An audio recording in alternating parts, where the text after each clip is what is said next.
Room तुम तानन रख तुम तानन रुम तुम तानन रख तुम तानन भैया रुम तुम तानन रख तुम तानन रुम तुम तानन रख तुम तानन रुम तुम तानन रख तुम तानन भैया यूं ही चला चल रही यूं ही चला चल रही बड़ी रंगीन है ये दुनिया रुम तुम तानन मेले रंग फूलों के मेले बड़ी रंगीन है ये दुनिया रुम तुम तानन रख तुम तानन रुम तुम तानन रख तुम तानन रुम तुम तानन रख तुम तानन भैया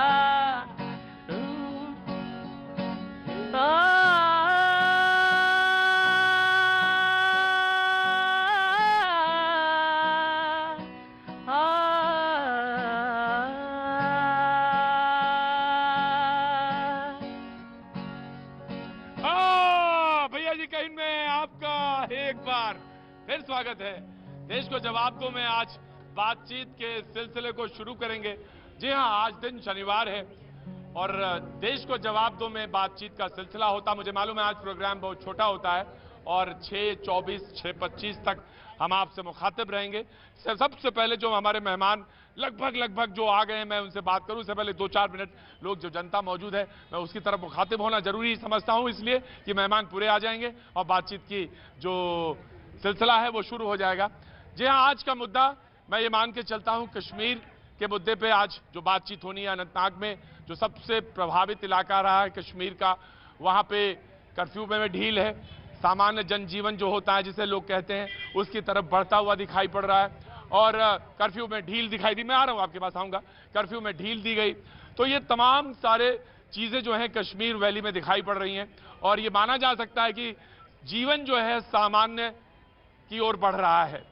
ईद है, मुझे मालूम है बकरीद होनी है और उसको लेकर भी तमाम तैयारियां जो हैं बाजार में, वो चाहे पूरी तरह से रौनक ना दिख रही हो, लेकिन ये उम्मीद करते हैं कि 1-2 दिन में वो चीजें और सामान्य होंगी और जो प्रक्रिया शुरू हुई है नॉर्मलसी की कश्मीर की तरफ जो कदम बढ़े हैं वही दिखाई देंगे। लेकिन आज का जो सवाल है इसको बगैर वक्त हुआ है क्योंकि प्रोग्राम बहुत छोटा है, तो इसमें यह कि जो आज हमारे प्रोग्राम में खास तौर से कश्मीरी पंडित जरूर आए हैं, मैंने बुलाए हैं उनको, तो ये है कि आखिर नॉर्मलसी की तरफ बढ़ते हुए कश्मीर को लेकर परेशानी आखिर किसको है, ये बड़ा सवाल है और यही सवाल जो हम आज पूछने वाले हैं कि नॉर्मलसी को लेकर कश्मीर में सबसे बड़ी परेशानी आखिर किसके पेट में दर्द हो रहा है, यही हमारा सवाल है। इसी को लेकर आज हम यहाँ पे हाजिर हैं। जी जनाब, कहाँ से हैं आप? सर दिल्ली से ही हैं। दिल्ली से हैं, क्या बात है। बहुत ह्यूमिड, बहुत ज्यादा ह्यूमिड है। नहीं, सीपी घूमने आए हैं। अच्छा, सीपी घूमने आए। सैटरडे का तो मजा ही कुछ और है, तो बहुत बहुत एंजॉय करिए, बातचीत के सिलसिले को देखिए, जब तक मन हो यहाँ रुकिए, उसके बाद पानी वानी पीजिए। क्या नाम है इनका? मिस्टी। मिस्टी? वैसे नाम मिस्टी का, प्यार से मिस्टी बोलते हैं। तो मिस्टी है भी मिस्टी, वाह क्या बात है। जनाब कहाँ से हैं? दिल्ली से। दिल्ली से। कुछ पूछना चाहते हैं, कुछ कहना चाहते हैं कश्मीर के मुद्दे पर? कश्मीर के मुद्दे पर ये कहना चाहते हैं कि जो हो रहा है ठीक हो रहा है और काफी सोच के बोल रहे हैं, काफी आगे भी हो जाएगा, ठीक हो जाएगा। जितनी परिश्रम कर रहे हैं लोग, मोदी जी हैं, शाह जी हैं और हमारे डोवाल साहब हैं, जितना कर रहे हैं। डोवाल साहब तो आज भी सड़क पे घूमते हुए नजर आए। बिल्कुल जाएंगे, जब बच्चों से भी छात्रों से भी मिलते हुए नजर आए। उनका काम ही रहना वहाँ पर है। वो सारी पोजीशन को देख के दिल्ली में बता रहे हैं कि क्या हो रहा है क्या नहीं हो रहा है। जी बहुत अच्छी बात है। क्या नाम है आपका साहब? राजेंद्र। राजेंद्र जी, आप इस बात को तस्दीक करें कि वहाँ पे नॉर्मलसी के लिए तमाम सारी बात हो रही। जी आप कुछ कहना चाह रहे थे? जी सर, ये 370 का मुद्दा मैं एक बार उठाया था न्यूज़ 18 में ही सर। तो सर मेरा कहना है 370 हटना चाहिए, हट गया सर। अभी भी देश के 11 स्टेट में सर 371 का धारा लगी हुई है सर। 370 पे आप बात कर रहे हैं जी सर, और 371 को लेकर पार्लियामेंट में साफ बोला गया है। मुझे नहीं समझ में आता जब आप नहीं देखिए, मैं किसी भी शख्स को, नागरिक को ये कहने के लिए बिल्कुल बात नहीं करता कि आप मुद्दे से क्यों भटकना चाहते हैं। 371 पे आप, जब आपने पार्लियामेंट में बहस सुनी थी, एक संविधान एक तिरंगा होना चाहिए सर। बिल्कुल होना चाहिए, लेकिन अलग अलग स्टेट में अलग अलग उसका झंडा क्यों? आप बिल्कुल, या तो आपने नहीं पढ़ा या मैंने नहीं पढ़ा, या तो आपने नहीं पढ़ा और या मैंने कुछ ज्यादा पढ़ लिया है।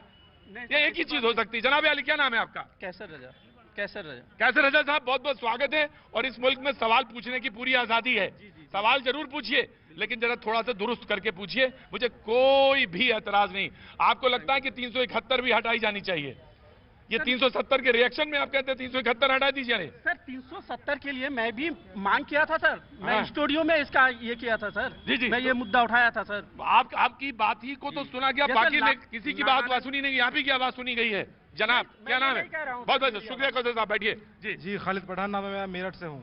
खालिद पठान साहब मेरठ से हैं। कहिए साहब, बड़ी जबरदस्त माल ये पहन रखी है, क्या गजब है, डिजाइन है। अरे धन्यवाद सर आपका, बहुत बहुत शुक्रिया साहब, बहुत बहुत शुक्रिया। मैं दिल से सलाम करता हूँ सबसे आपको भी बहुत बहुत और 15 अगस्त की अभी से आपको शुभकामनाएं। बहुत बहुत शुभकामनाएं। एक्चुअली मैं समाजवादी पार्टी से हूँ, बहुत अच्छी बात है। और कह सकते हैं मुझे एंटी बीजेपी कह सकते हैं, लेकिन ये जो अब ये 370 हटा है, हाँ। ये देश हित में है जी, मैं इससे बिल्कुल सहमत हूँ। उसका कारण ये है कि जब ये जम्मू कश्मीर हमारे भारत, एक मिनट रुकिए भाई, क्यों बहस कर रहे हैं आप, हटिए वहां से। जी, ये जम्मू कश्मीर हमारे भारत का पहले भी हिस्सा था, आज भी है, तो वहाँ दोहरा तिरंगे के अलावा दूसरा क्यों फहराया जाना चाहिए? जी, बढ़िया बात की अमित शाह जी ने, बढ़िया किया मोदी जी ने कि इसे खत्म किया, बहुत अच्छी बात। दूसरी बात, लोग कहते हैं कि कश्मीर के अंदर किसी को नौकरी नहीं मिलनी चाहिए, जो कश्मीरी है वही लेगा। क्यों? Why? What is the reason? Kashmiri का ट्रांसफर दिल्ली भी हो सकता है, मुजफ्फरनगर भी हो सकता है, मुजफ्फरपुर भी हो सकता है, वो भी तो भारतीय का नागरिक है। दूसरी बात, ये पत्थर मारने वाली बात कहते हैं, वो भी अब खत्म हो जाएगी। हर आदमी पाकिस्तानी घोषित हो जाता था, अब सबके आधार कार्ड पैन कार्ड बन जाएंगे। अब ये मुद्दा सरकार पे आएगा, किसको आतंकवादी घोषित करे और कौन सही है। तो सरकार ने ये सारा जिम्मा अपने ऊपर ले लिया, ठीक है। अब आप जब ब्लेम कर सकते हैं, अगला सवाल सरकार पे उठा सकते हैं। सरकार ने बहुत अच्छा किया, ये देश हित के अंदर है। मैं बधाई देना चाहता हूं प्रधानमंत्री जी को और अमित शाह जी को, हमारे गृह मंत्री जी को। वाह पठान साहब मेरठ से आते हैं, बहुत अच्छी बात कही इन्होंने। इसलिए नहीं कि इन्होंने कोई सवाल गलत किया था, मैंने कहा कि आज 370 पे बात है। मैं पठान साहब आपका बहुत बहुत स्वागत है समाजवादी पार्टी, धैर्य रखिए, समाजवादी पार्टी से आप हैं, आपने अपना परिचय दिया, बहुत बहुत शुक्रिया, बहुत बहुत शुक्रिया। लेकिन जो आपने बात कही कि सरकार पे अब बड़ी जिम्मेदारी है, और ये बात सच है कि सरकार पे बड़ी जिम्मेदारी है, लेकिन एक जिम्मेदारी हमारी भी है, उसको मैं कहना चाहूंगा पठान साहब। उसके बाद मैं मुखातिब होना चाहूंगा मेहमानों की तरफ, क्योंकि आज बड़ी लंबी फहरिस्त है। और वो ये कि मैं बार बार कह रहा हूं कि जो पत्थरबाज हैं, वो तो मुझे मालूम है पत्थर उनके हाथों में दिखाई पड़ता है, लेकिन जो फेसबुक और तमाम जो सोशल मीडिया पे जो पत्थरबाज दिखाई देते हैं, जो कश्मीर को लेकर जहर उगलते हैं, वो भी पत्थरबाजों से कम नहीं है, और उनको भी आइडेंटिफाई किया जाना चाहिए। बिल्कुल, तो सोशल मीडिया में तमाम सारा, और ये बात मैंने इसलिए कही कि कश्मीर को लेकर जो जहर उगलते हैं, और वो तमाम सारे लोग, उनको आइडेंटिफाई किया जाना चाहिए। मेहमान जो हमारे साथ मौजूद हैं, मैं उनका तारुफ कराना चाहूंगा। कमल हाक साहब पनून कश्मीर के एक्टिविस्ट हैं, हमारे साथ मौजूद हैं, शो में कल भी मौजूद थे, बहुत बहुत शुक्रिया। निगत अब्बास पॉलिटिकल एक्टिविस्ट हमारे साथ मौजूद हैं, बहुत बहुत शुक्रिया। पूजा रैना आज हमारे साथ फिर मौजूद हैं, बहुत बहुत शुक्रिया। हेड हैं सिटीज पार्टी की, कश्मीर पंडित हैं, बहुत बहुत शुक्रिया। इरफान हफीज ड्रोन साहब का आज स्वागत करना चाहूंगा, कश्मीर से आते हैं लेकिन अभी पहुंचे नहीं, आएंगे तो उनकी बातचीत के सिलसिले से उनको भी जोड़ेंगे। डीके गिरी साहब मौजूद हैं, बहुत बहुत शुक्रिया, पॉलिटिकल एक्टिविस्ट हैं। मेजर रिटायर्ड सुरवंत शर्मा साहब हमारे साथ मौजूद है, बहुत बहुत शुक्रिया साहब, thank you so much, defence expert के तौर पर हमारे साथ आज मौजूद हैं, बहुत बहुत शुक्रिया। ललित अंबरदार हमारे साथ, कश्मीरी पंडित, जाना पहचाना चेहरा है, बहुत तेज तरार बोलते हैं, हमारे साथ मौजूद हैं, बहुत बहुत शुक्रिया, थैंक यू सो मच। हमारे साथ डीके गंजू साहब कश्मीर पंडित हैं, बहुत बहुत शुक्रिया। मीडिया एक्सपर्ट हैं, बहुत अच्छा साहब, स्पोक पर्सन है, केपीओ ऑर्गेनाइजेशन अलायंस है, 15 छोटे बड़ी जो संगठन है कश्मीरी पंडितों को लेकर, उसका एक अलायंस है, उसमें से आप स्पोक पर्सन है, बहुत बहुत शुक्रिया डीके गंजू साहब। और हमारे साथ मनोज यादव जी जुड़े हैं, जो बीजेपी का पक्ष रखने के लिए हमारे साथ मौजूद हैं, बहुत बहुत शुक्रिया, थैंक यू सो मच। सबसे पहले निगत मैं आपसे शुरू करना चाहूंगा। सवाल यह है कि मैंने ये सवाल उठाया था कि आखिर कौन लोग हैं जो इस अमन का विरोध कर रहे हैं। आइडेंटिफाई होने चाहिए ना, सामने आने चाहिए कि भाई जो अमन दिखाई पड़ रही है, जिसके लिए रास्ते खोले जा रहे हैं, उसमें बाधा कौन डाल रहा है। देखिए, सबसे पहली बात तो ये असाधारण फैसला जो सरकार ने लिया, ये सरकार का असाधारण हौसला दिखाती है, जो पिछले कई सरकारों में कभी नहीं दिखा। आज वही लोग जो सदन में खड़े होकर नारे लगा रहे हैं, अमित भाई शाह को बोलने नहीं दे रहे, आज जनता की जो सड़क पर उतरकर हमने उस दिन भी देखा था, आज उस दिन भी मैं आपके शो में थी, पर शो नहीं हो पाया क्योंकि अमित शाह जी बोल रहे थे। उस दिन अगर हम देखते तो नजारा ऐसा था कि जिस जनरेशन ने 1947 की आजादी नहीं देखी थी, हम वो लोग हैं जो उन्होंने 1947 में क्या समा रहा होगा, हमने उस दिन देखा 4 अगस्त को। तो ये बहुत बड़ी बात है। पर दुख की बात यह है कि आज भी विपक्ष अपनी रोटियां यही सेक रहा है कि नहीं जी ये गलत हुआ। अगर गलत होता तो इतनी जनता उस दिन तिरंगे नहीं लहरा रही होती। ये बात, एक मिनट गिरी साहब, एक मिनट, गिरी साहब एक मिनट, आप 3 दिन से डिबेट में आ रहे, मेरी बात सुनिए। अगर विरोध करना है आप करिए, मैं कह रही हूं, पर जनता का विरोध करना कितना सही है? अगर जनता झंडा लहरा रही है, अगर जनता के भीतर दिवाली, ईद और 15 अगस्त का माहौल है, तो उससे आपको क्या आपत्ति?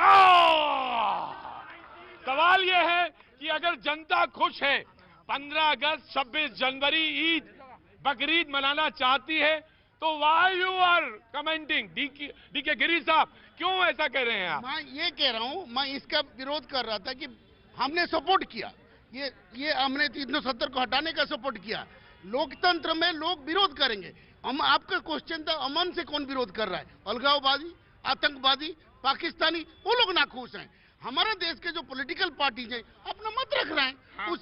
उसको विरोध नहीं कह सकते आप, ये अमन के विरोधी नहीं है, अपना पॉलिटिकल मत रख रहे हैं, उसको हमें सम्मान देना पड़ेगा। ये लोकतंत्र का खमैया, ये लोकतंत्र खूबी है। देखिए कमेंट रखना तो प्रतीक जी, गिरी साहब एक सेकंड, इसी कमेंट का तो इंतजार 70 साल से जनता कर रही थी, जो सरकार ने वही का तो वेट कर रहे थे।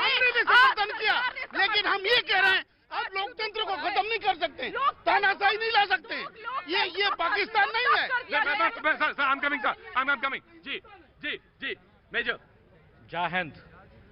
मेरा सब जितने यहाँ पे बैठे हुए हैं बुद्धिजीवी जो बोल रहे हैं 370 हटा ली, मोदी जी ने हटा दिया, बहुत गलत हुआ कश्मीरियों के साथ।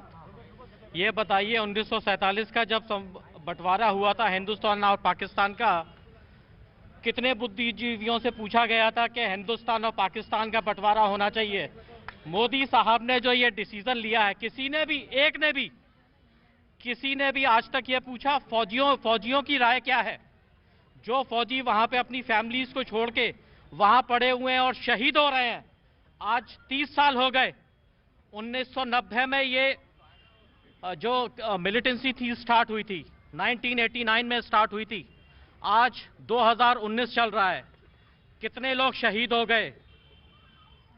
2014 में एक आदमी आया जिसका नाम था नरेंद्र दामोदर भाई मोदी, जिसका नाम था नरेंद्र दामोदर भाई मोदी। उसने कुछ एक्सट्रीम स्टेप्स लिए जो कभी भी पॉलिटिकल पार्टीज डरती थी उनको लेने के लिए, बहुत ज्यादा डरती थी। और 2019 में जब लोगों ने दोबारा मैंडेट दिया बीजेपी को, 2 महीने के अंदर इतना बड़ा डिसीजन, इतना बड़ा कि सरकार, कश्मीर इस हिंदुस्तान का मुकुट है, अगर उस मुकुट पे इतनी सी भी आंच आई तो मोदी जी को मालूम था कि मेरी सरकार गिर सकती है। जी मेजर में आया, ऑफकोर्स में आया। जी अहमददार साहब, आखिर अमन का विरोधी कौन है? कौन चाहते नहीं? सबसे पहले तो मैं आप लोगों के द्वारा देश को बताना चाहता हूं, सबसे पहला फ्रॉड अगर भारतीय संविधान के ऊपर हुआ था वो तब हुआ था जब बाबा साहब अंबेडकर कौन थे, कॉन्स्टिट्यूशन के फादर माने जाते हैं ना, जब उनके पास ये प्रपोजल लिया गया कि 370 लगाना है, जानते हैं उन्होंने क्या कहा था? मैं अपने हाथों से अपने देश के विरुद्ध ये विद्रोह नहीं होने दूंगा, देशद्रोह नहीं होने दूंगा। और जब इस 370 के ऊपर पार्लियामेंट के ऊपर बातचीत हुई थी, चर्चा हुई थी, अंबेडकर साहब उस सदन में प्रेजेंट नहीं थे। ये थी देशभक्ति, ये सबसे पहला फ्रॉड। और ये संविधान कहां था? ये संविधान जब कश्मीरी हिंदुओं का नरसंहार हुआ कश्मीर के अंदर, पूरी 5000 साल पुरानी संस्कृति तबाह होगी, जेनोसाइड हुआ, कत्ल हुआ, रेप हुआ, मास मर्डर हुआ। ये सारे शांति प्रिय लोग चुप थे, इनका जमीर मर चुका था अभी तक। और आज जो नेहरू एंड कांग्रेस की हुई गलतियां, हिमालयन ब्लंडर्स हुए थे, उनको रिवर्स किया जा रहा है। इनको तकलीफ हो रही थी, क्यों? क्योंकि इसके लिए गुर्दा चाहिए, इसके लिए राष्ट्रभक्ति चाहिए, कलेजा चाहिए। नहीं, चैलेंजेस की बात करता हूं। पहले मैं आज एक कश्मीरी हिंदू होने के नाते आपको यह बताना चाहता हूं, गर्व है कि आज हमने कश्मीर को 130 हिंदुस्तानियों का स्टेक होल्डर बना दिया। आपको, आप मांगोगे क्या चाहिए? और नरेंद्र मोदी ने क्या किया? उन्होंने आपको आश्वस्त किया था, अपने 2019 के घोषणा पत्र में कि 370 और 35 से हटाएंगे, हटा दिया। इससे बड़ी डेमोक्रेसी क्या हो सकती है कि लोगों को जो विश्वास दिया, लोगों को जो इरादा दिया वो पूरा किया। इसलिए ये डेमोक्रेसी है, बाकी सब फ्रॉड है। जी जी जी भाई साहब, ये कांग्रेस पार्टी का भी कुछ लोग, कांग्रेस पार्टी भी बट गया है। कांग्रेस पार्टी के कुछ लोग नरेंद्र मोदी को सपोर्ट किए, हम भी करते हैं, लेकिन हम ये कर रहे हैं, उनका एक्शन को हम भी सपोर्ट करते हैं। लेकिन ध्यान से सुनिए, जो लोग विरोध करते हैं, पॉलिटिकल लोग, उसका विरोध को अब दबाना नहीं चाहिए। ये लोकतंत्र में नहीं होता है। कांग्रेस पार्टी का भी लोगों ने सपोर्ट किया है, जो अखबार पढ़िए, ज्योतिरादित्य सिंधिया किया है, हुड्डा ने किया है। बड़का नेता हो गए क्या? तो ये कांग्रेस पार्टी बट गया, हर पार्टी बट गई इसमें। ये इतना बड़ा संगीन मुद्दा है, लोग अपना अपना मत रख रहे हैं। एक पॉइंट, ये राष्ट्रीय मुद्दा, मैं आपका आदर करता हूं, आपने मान लिया। मैं प्रार्थना करता हूं, मुझे दुख होता है आपके साथ में इतने सालों से डिबेट कर रहा हूं, आपकी राय अभी तक क्यों नहीं थी? आपने नरेंद्र मोदी को क्यों नहीं बोला पिछले 5 साल में ये हटा दो? आपके मुंह से क्यों नहीं आवाज आई? अब अगर कर रहे हो, मैं आपका शुक्रिया अदा करता हूं। और कांग्रेस वाले जो लोग अभी इसका समर्थन कर रहे हैं, वो कोई हम पे एहसान नहीं कर रहे हैं, नेहरू जी की गलतियों का प्रायश्चित कर रहे हैं। उनका करना जरूरी है, मानिए। कांग्रेस नहीं भी करेगी, नहीं चलेगा, क्या होगा? जी ऑफ कोर्स, मैं आ रहा हूं सर, डीके साहब आ रहा हूं। चैलेंजेस जो सबसे बड़े हैं क्या हैं, ये तो मालूम है। 370 पे तो डिबेट चल रही है, सबको मालूम है, बहुत सारी चीजें निकल गई, सबने समझा, पूरा देश, पूरा मुल्क समझ में आई बात। लेकिन अब आगे क्या होना है? क्यों पाकिस्तान के पेट पे दर्द है? क्यों अमन के विरोधी कौन है? ये सवाल सबसे बड़ा है, और ये आगे लड़ाई कैसे लड़ी जानी चाहिए। जी प्रतीक भाई, इस समय सबसे बड़ा जो संकट है इस देश के अंदर, ये कश्मीर से 370 हटने से संकट नहीं खत्म होगा। मैं बार बार इस बात को कह रहा हूं, जितने अलगाववादी नेता वहां पर हैं, इंक्लूसिव ऑफ महबूबा मुफ्ती, फारूक और उनके बेटे, इन सबको जब तक हम कश्मीर से बाहर नहीं करेंगे, ये लोग कहीं ना कहीं मिसकॉट करेंगे। कश्मीरी भाई बहुत भोले हैं, उनको फिर भड़काएंगे, उनको फिर कहीं ना कहीं से हथियार मिलेंगे और फिर दोबारा से वही हालात पैदा करने की कोशिश करेंगे। लेकिन इस समय भारत सरकार इतना सख्त रुख ले चुकी है कश्मीर को लेकर के कि किसी प्रकार का इस प्रकार का प्रयास यदि किया गया। देखिए, पॉलिटिकल सिस्टम में आना है तो पॉलिटिकल पार्टीज की जरूरत है, पॉलिटिकल पार्टीज की जरूरत है तो पॉलिटिकल लीडर्स की जरूरत है। लेकिन 1947 से हैं, 1947 से लेके आज तक इन पॉलिटिकल पार्टीज ने कभी प्रयास किया, कोई सीरियस प्रयास किया? इसी भारत सरकार की सरकार थी मुफ्ती मोहम्मद की, पहली बार गृह मंत्री बने और उनकी बेटी गायब हो गई और 4 दिन बाद आतंकवादी छोड़े और वो वापस आ गई।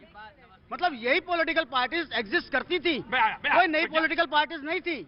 लेकिन किसी ने कोई प्रयास नहीं किया कि कश्मीर में नॉर्मल आए। प्रतीक जी, आपने एक बड़ी सटीक बात करी कि पॉलिटिकल पार्टीज की जरूरत है। हाँ, हमें पॉलिटिकल पार्टीज की जरूरत है, हमें पाकिस्तान के दलालों की जरूरत नहीं। और यहाँ पर भाई, आप अलग अलग करो ना, सिस्टम में उनको अलग करो, आप करो अलग।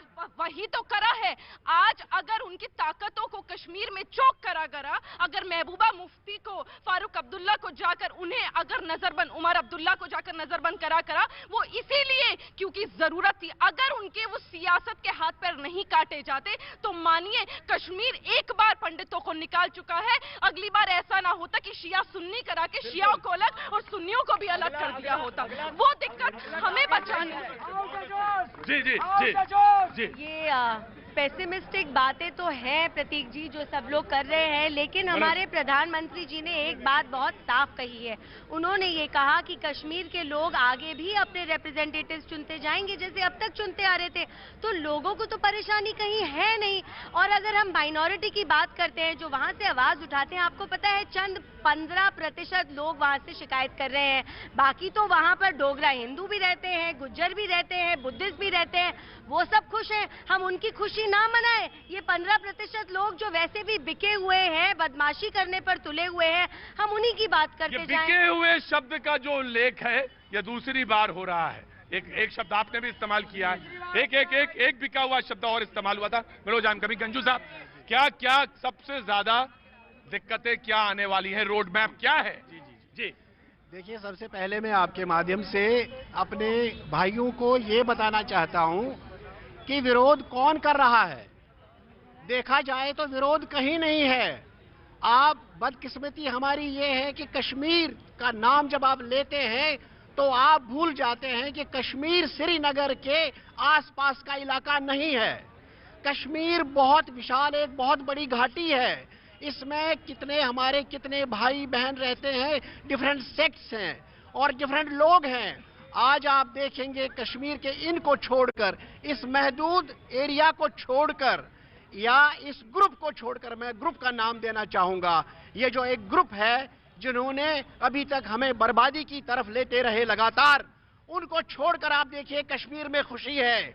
हमारी बात हुई हमारे दोस्तों से, हमारे मुसलमान भाइयों से, ये हकीकत है। मैं नाम नहीं लेना चाहूंगा, उनका यही कहना था कि अरे यार हमें तो अब सुकून मिलने लगा है, हमें लग रहा है कि हमारे लिए भी हिंदुस्तान में जगह है, हिंदुस्तान का भाई हमें पहचानेगा, वो हम पर शक नहीं करेगा। इसलिए हमारे लिए सौभाग्य की बात है कि ये जो हमारी इस तवारीख में एक नया चैप्टर जुड़ गया, ये ऐसा सुनहरा चैप्टर है। अगर हम इसका फायदा और इसकी जो नजाकत है, इसकी जो नफासत है, अगर उसको नहीं समझ पाए, हम जैसा कोई बेवकूफ और हम जैसा कोई बदनसीब नहीं होगा। मनोज जी देखिए, लीक गाड़ी चले, लीके चले कपूत, लीक छाड़ी तीने चले शायर सिंह सपूत। भारत को आज 2 सपूत मिले हुए हैं, नरेंद्र मोदी और अमित शाह के रूप में। उन्होंने वो करके दिखाया है जो कल्पना में सरदार पटेल के था, जो नेहरू जी ने 562 रियासतें उनको ना देकर एक रियासत अपने पास रख ली थी, उसको अमली जामा पहनाने का काम हमने लौह पुरुष को देखा तो नहीं, लेकिन हमने सरदार पटेल को नहीं देखा, लेकिन अमित शाह के रूप में हमने एक दूसरा लौह पुरुष देखा है जिसने एकता और अखंडता के लिए एक राष्ट्र को एकीकृत करने का जो काम किया है, उसके लिए उनको सत नमन है। और जो ये लोग हैं, जो 3 परिवार की वहां सत्ता चलती, जो सामंती मानसिकता थी, तो फ्यूडलिज्म का अंत हुआ है, सबसे पहला अलगाववादियों का अंत हुआ है, और पाकिस्तान परस्ती जो लोग हैं और पाकिस्तान से जो प्रेरणा पाने वाले जो लोग हैं, उनसे मुझे गुरेज है कि कम से कम नेहरू ने कहा था कि नेहरू जी की गलती हुई थी, लेकिन कांग्रेस का आज भी वही स्टैंड है जो 1947 में था, 48 में था। कांग्रेस बदली नहीं है, कांग्रेस केवल वोट बैंक की राजनीति करती आई है। नहीं, ये मैंने जैसे अभी जिक्र किया, कांग्रेस भी बढ़ गया है। कांग्रेस में 2 मत हैं। उन्होंने कहा कि इसको हम समर्थन करते हैं, कुछ लोगों ने इसको विरोध किया है। डेमोक्रेटिक पार्टी में होता है, उसको घर आने की कोई जरूरत नहीं है। नहीं, एक मिनट, हम लोग लोकतंत्र को कभी मत भूलना। ये लोकतंत्र कश्मीर में, सुनिए, एक देखिए, आप दोनों बीजेपी का मुझे बोलने नहीं दे रहे हैं, ये लोकतंत्र का प्रॉब्लम है। नहीं, सुनिए, एक मिनट, मैं ये कह रहा हूँ, कश्मीर में भी यही शिकायत है कि लोकतंत्र नहीं मनाया जा रहा है। इसीलिए हमें इस चीज के बारे में सेंसिटिव होना चाहिए। हम लोकतंत्र को हमेशा लोकतंत्र को खत्म नहीं करने चाहिए। हिंदुस्तान के एक ही गौरव है कि हिंदुस्तान में लोकतंत्र है, और एशिया में कहीं नहीं है, कहीं नहीं है। ये लोकतंत्र है, इसीलिए यहाँ पर खड़े होकर बात कर रहे हैं आप। लेकिन यही लोकतंत्र की गरिमा है कि आप यहाँ खुलकर बात कर रहे हैं। लेकिन ऐसा लोकतंत्र नहीं चाहिए हमें जिसमें देश विरोधी ताकतों के साथ हाथ मिलाए, आप उनसे प्रेरणा ले, पाकिस्तान के मुंह से मुंह मिलाए, उनकी बातों से बात मिलाए। जी, अवकाश, ये काम आपको करना है कि कौन देश विरोधी है, उसको अलग आप करिए। जी साहब, जी, ऑफकोर्स। प्रतीक जी, देखिए, जिस तरीके का एक डिस्कशन यहाँ पे हो रहा है, सबसे पहले सवाल ये था कि सबसे ज्यादा पेट में दर्द हो किसके रहा है। हाँ। तो हम अपने ही घर में घूमकर एक दूसरे के लिए ही पेट का दर्द बता रहे हैं कि हमारे घर में ही पेट का दर्द है, पर जो सवाल हमें सबसे पहले खड़ा करना है कि सबसे बड़ा पेट का दर्द हो रहा है पाकिस्तान को। जी, बिल्कुल, एग्जैक्टली। पर हमारी इसी तरीके की नेचर की वजह से कि जब हम एक दूसरे को ही एलिगेट करते रह जाते हैं और जहाँ पे एक्चुअल प्रॉब्लम है उससे डिले हो जाते हैं, उससे इलियनेट हो जाते हैं, तो उसका फायदा आपकी नेबरिंग कंट्री उठा रही है, आपके यूथ्स को ब्रेन वॉश कर रही है, उनको आपके अगेंस्ट यूज कर रही है।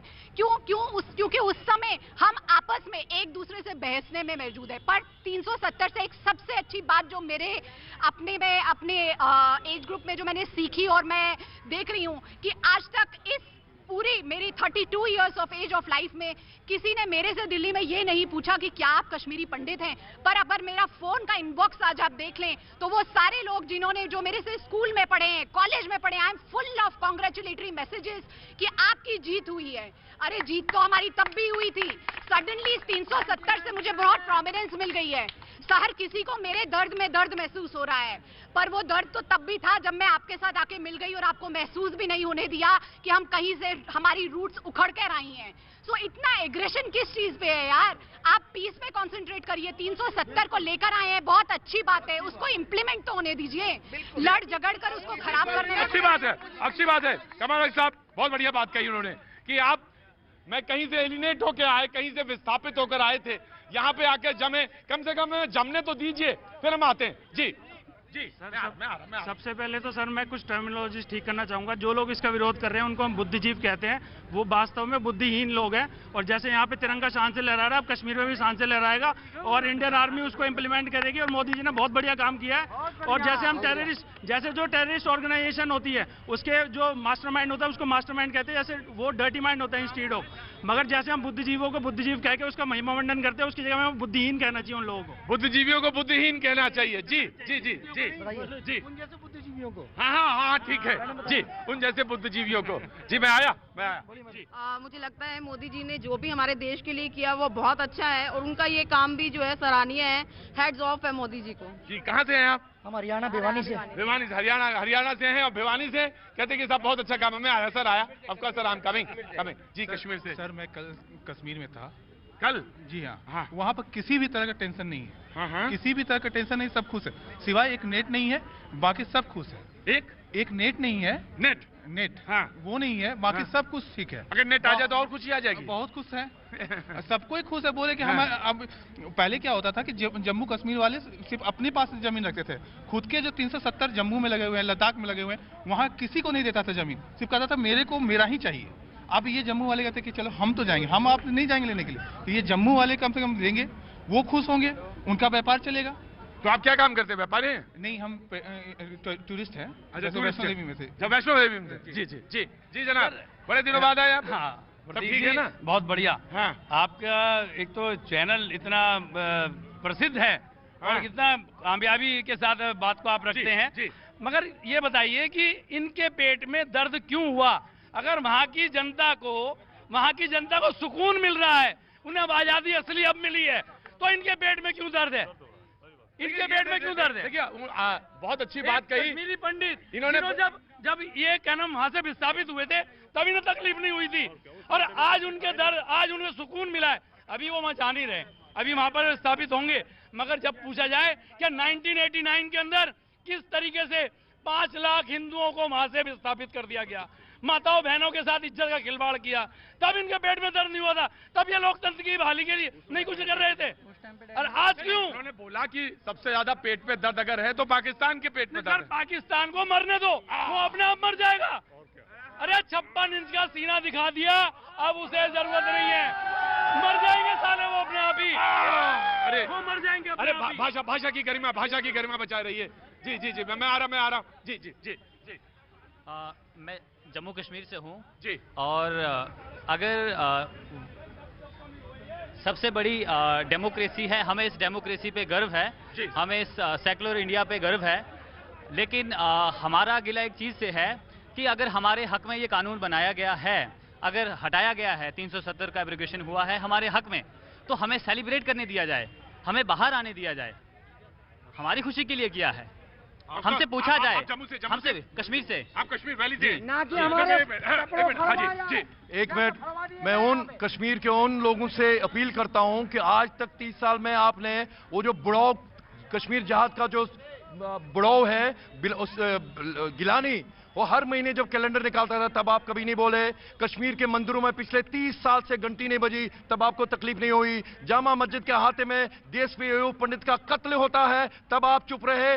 प्लीज, एक एक्स्ट्राऑर्डिनरी सिचुएशन है, उस एक्स्ट्राऑर्डिनरी सिचुएशन की रिस्पांस एक्स्ट्राऑर्डिनरी होगी और आपको थोड़ा बर्दाश्त करना पड़ेगा। आप यकीन मानिए, मुझे आप जैसे लोगों पे बहुत सिंपैथी है, क्योंकि जो वहां मर रहा है वो महबूबा मुफ्ती और अब्दुल्ला के परिवार से नहीं मर रहा। सुनिए सुनिए सुनिए, वो गरीब मुसलमान का बच्चा, इस्लाम के नाम पे उसको वर्गलाया जाता है, वो मरता है। वो लोग हमको फोन करते बोलते हैं कि हमें चुनी हुई सरकार नहीं चाहिए, हमें गवर्नर। प्लीज आप थोड़ा सा बर्दाश्त कीजिए, जेल लीजिए, जो कुछ हो रहा है आपके लिए हो रहा है, हमारे लिए हो रहा है। 3 परिवार की बात की, 3 परिवारों को आप बंद रखें, उन पे कर्फ्यू लगाएं, उन पे 4-4 हजार आप बंद करें उन्हें, लेकिन आम लोगों को बाहर आने दें, उन्हें ईद मनाने दें, उन्हें 15 अगस्त मनाने दें, कर्फ्यू हटाएं, उन्हें खुशी मनाने दो, उन्हें खुशी मनाने दो। अगर वो खुश हैं तो उन्हें खुशियां मनाने दो, उन्हें सेलिब्रेट करने दो। एक मिनट, तुम चुप रहो। नाम? मुमताज अहमद खान। मुमताज अहमद खान कहते हैं कि मुझे ईद मनाने दीजिए, मुझे खुशियों को लेकर सड़क पे आने दीजिए। ऑफकोर्स पूजा, ये आप नहीं जवाब देंगी तो कौन देगा? ऑफकोर्स, हाँ तुम तो दोगे। बुंदेलखंड तो हर चीज का जवाब देगा। चुप रहो। हाँ जी मुमताज जी, आपसे मेरा एक ही सवाल है। 30 साल से हमने उस कश्मीर में और अपने घर में शिवरात्रि भी नहीं मनाई, तब तो आप इस तरीके से नहीं बोलने आए। नहीं बोले, हमने नहीं सुना, किसी ने सुना यहाँ पे? इन्होंने 30 साल में आज तक बोला कि शिवरात्रि नहीं मनाई गई, हमारे को प्रॉब्लम हो रही है। जी ऑफकोर्स। नहीं मुमताज भाई आपका सवाल ठीक है, और नॉर्मलसी की तरफ sir please, I will give you sir, और नॉर्मलसी की तरफ जाता हुआ सवाल है, और आपको हक है पूछने का सर। अगर आप नहीं पूछेंगे, इस मुल्क के बाशिंदे हैं, अगर आप नहीं पूछेंगे तो कौन पूछेगा? पाकिस्तान पूछेगा आके। जी ठीक है। मैं ये कह रहा था, ये पूजा जी जैसे कह रहे हैं, अभी सामान्य होने के लिए थोड़ा इंतजार करना पड़ेगा। ये असाधारण स्थिति है, तो इसीलिए हमको थोड़ा सा इंतजार करना पड़ेगा। जब डिमोनिटाइजेशन भी हुआ था, लोग परेशान हुए थे, लेकिन हमने झेल लिया, उससे उबर आए, तो ये सिचुएशन से भी उबर जाएंगे हम लोग। मनोज भाई देखिए, आपने कहा था कांग्रेसी होने के बारे में, लेकिन कितना सधा हुआ और कितना बैलेंस जवाब दिया मनोज इन्होंने। जी प्रतीक जी, यहाँ बिल्कुल सही बात है कि आज लोगों को वहाँ पर परेशानी हो रही है, दिक्कतें हो रही हैं, कर्फ्यू लगा हुआ है, पर ये पहली बार तो नहीं है कि कश्मीर में कर्फ्यू लगा है। कश्मीर में तो कर्फ्यू तब भी लगता था जब आतंकी हमले होते थे, तो ये कर्फ्यू तो कश्मीर की बेहतरी के लिए लगा हुआ है। जब आतंकवादियों की वजह से कश्मीर में कर्फ्यू लगता था, तब आप लोग सह गए, तो ये तो आज कश्मीरी पंडितों को इंसाफ मिल रहा है, ये तो उन शहीदों को इंसाफ मिल रहा है जो लोग नहीं, पूरा कश्मीर को इंसाफ मिल रहा है। इरफान हफीज लोन साहब हमारे साथ आना था उनको, लेकिन मैं अभी आगे साहब, बहुत बहुत शुक्रिया साहब, बहुत बहुत शुक्रिया। सवाल ये था जनाब, बातचीत का जो सिलसिला चला था, आप मुझे लगा है, मालूम है कि आप जैम में फंसे हुए थे दिल्ली के। जी मैं बहुत बहुत शुक्रिया जो आने के लिए। प्लीज, सवाल ये था कि आखिर किसके पेट में दर्द है, किसको परेशानी है कश्मीर में? जब स्थितियां नॉर्मलसी हो रही तो इसका विरोध कौन कर रहे हैं, कौन करने वाले हैं? देखिए, किसके, अगर आप किसी वो पड़ोसी के बारे में बोल रहे हैं, हमें उनसे लेना देना नहीं है। हमें भारतवर्ष, जब हमने 2 नेशन थ्योरी को ठुकराया, हमने भारत के साथ हाथ मिलाया 1947 में, और तब भारत के संविधान ने हमें ये कुछ हक दिए जो वहां पर ऑलरेडी कुछ कानून थे, क्योंकि हिंदुस्तान पाकिस्तान स्वतंत्र होने से पहले जम्मू कश्मीर एक स्वतंत्र देश था, लेकिन हमने भारत के साथ हाथ मिलाया, लेकिन वहां कुछ कानून थे, क्योंकि वहां पर एनवायरनमेंट को, जो वातावरण है उसको प्रोटेक्ट करने के लिए वहां कुछ कानून बने हैं, जैसे हिमाचल में है, जैसे नागालैंड में है। तो मैं